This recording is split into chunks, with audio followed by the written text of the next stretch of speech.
one of the issues of both Judaism and Christianity. First, Judaism.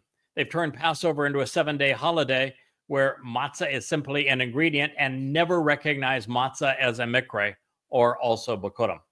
When in fact, according to Yahowah in his Torah, it is the chag matzah, where chag matzah is essential, esem. It is kodesh, called out. It is equivalent to a Shabbaton, the Sabbath celebration. It is the chag, the great celebration of life, our perfection, our adoption into God's family. Pesach is just the first day of chag matzah, and Jews are wrong. They say that Passover is symbolic of their freedom. No, it's not. Passover is symbolic of life. Matzah is symbolic of liberation and freedom. Children of Israel went Betty by on Passover after a good meal. They walked out of the religious and political oppression, just as we are freed from our political and religious guilt on Matzah, so that we, after crossing through the sea of the waters that are parted for us, can become firstborn children of God. It's a beautiful picture, isn't it?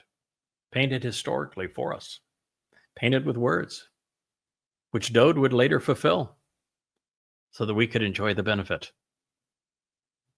Why would you turn all that away for a rabbinic lie? Why would you trust rabbis and their depiction of these days as opposed to Yahowah's? Why would you know the names of rabbis and yet not know the name of God?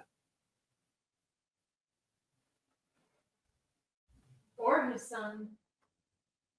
Or even to bastardize the name of his son. And in fact, not even acknowledge that Dode is his son.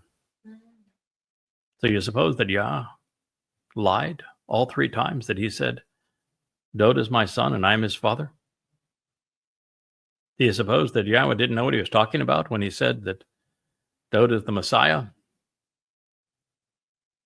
Do you suppose that God lied when he said that Dode is coming back as king and that he has a eternal throne, seat of honor, of distinction? That he's coming back as brilliant as the sun, as Elyon, as God in my presence? Did you disrespect God to that extent?